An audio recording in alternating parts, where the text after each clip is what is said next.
Alright, so a lot of you that's been around the channel know that I'm a huge muscle car guy. I love V8s, V10s, V12s, but I also love imports. So imports aren't really my thing, you know. I don't know if I would ever own one. I'm one of those no replacement for displacement douchebags. But I definitely have a lot of respect for them, and I definitely still like them. Although most of them would be better with an LS in them. So today I'm gonna go through my top 5 import cars of all time. Now before you all get your panties in a bunch, this is my opinion. Your opinion may be different, and the JDM God may have a different opinion too. But this is my opinion, so if you don't like it, then go fuck yourself.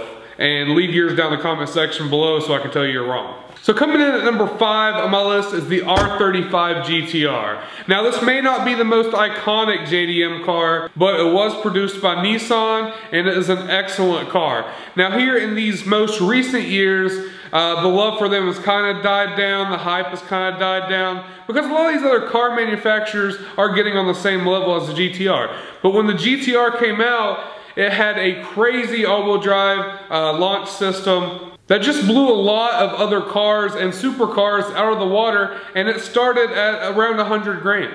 You had GTR going up against Ferrari, Porsche, Lamborghini. You had them going up against all these huge supercar names for half or a third of the price and whooping their ass out on the track. And it also comes from a great heritage of the GTR family. So for those simple reasons alone, I believe it belongs on this list at number 5. So coming in at number 4 is going to make a lot of people butthurt, and I'm sorry. But coming in at number 4 is the Toyota Supra. Now the Supra obviously has the legendary 2JZ engine that everyone uses. I've seen 2JZ swap Corvettes, trucks, 2J swap everything. The 2JZ is like the import version of the LS. You can put it in anything, runs crazy amounts of boost through it, and have an awesome performing engine that's relatively bulletproof. Now the reason the Supra is on number 4 on my list is, to be perfectly honest, I don't think it's a very good looking car, and it's never really known for anything other than the motor that's in it. When you hear of a Toyota Supra, you don't hear about anything but, oh, it has a 2J in it. Like, the 2J is what makes the Supra, therefore I believe it belongs at number 4 on my list. Coming in at number 3 on my list is a fan favorite. It is the R34 GTR. Of course you knew it was going to be on the list, especially if the R35 made it. But the R34 probably had its biggest claim to fame in the Fast and Furious franchise. That's where everyone remembers it from.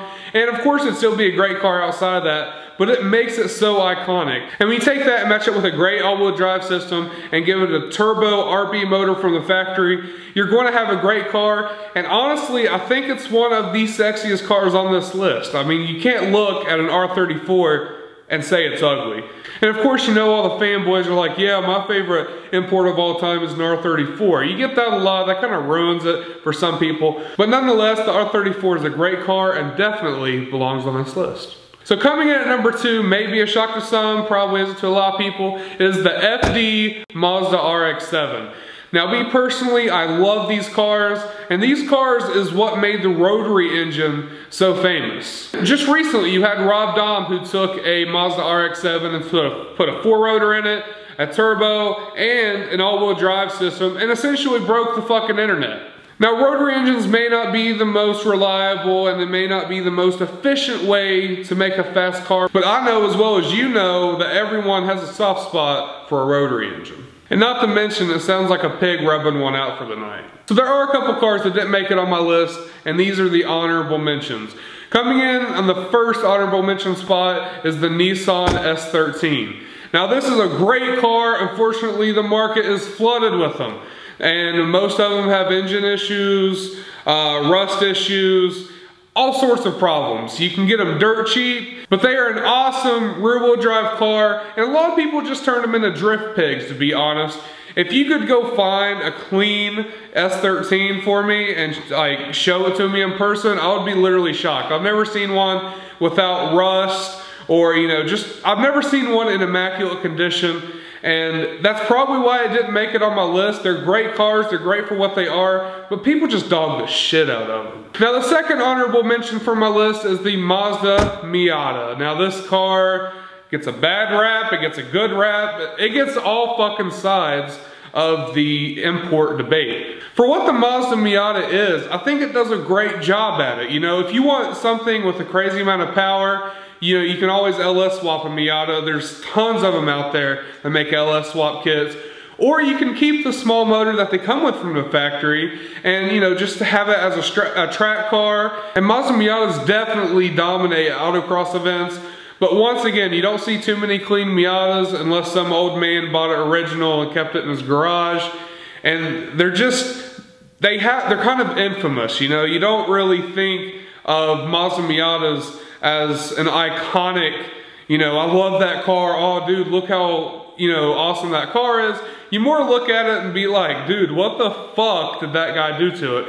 I've literally seen him looking like World War II planes.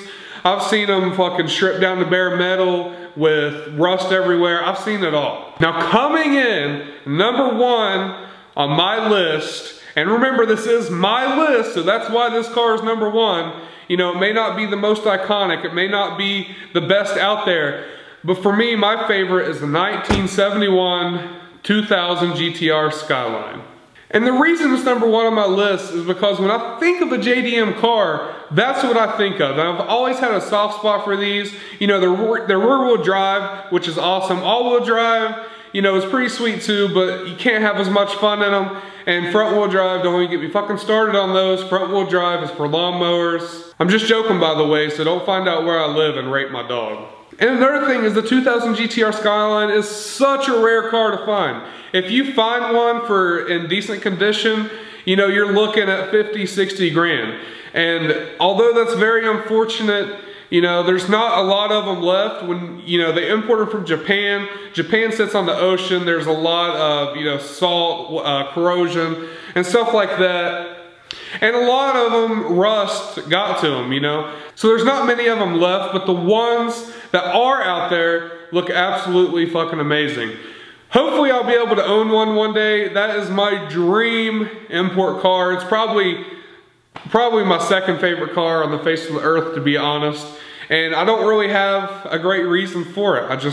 I love the car. That's why it's number one on my list. So I'm sure your list differed from mine, so make sure to let me hear it down in the comment section below. And for the next week, I'll be in Myrtle Beach, South Carolina. So if you're a car guy and you know some cool meets and stuff like that, make sure to hit me up on Instagram. The Muscle vs. Tuner Instagram is fine. Just send me a DM and let me know if there's anything cool going on down there. And yeah, hopefully we can hang out and, you know, see some cool cars and stuff like that. If you like this video, make sure to leave a like and stay tuned for the next one, and I'll catch you later. Look, I tell him I woke up and we still popping. The ringtone going out because these hoes calling. My numbers on the rise now, no they never falling. We gon' keep the critics listening while I stay dropping. Hey, I woke up and we still popping. The ringtone going out cause these hoes calling. My numbers on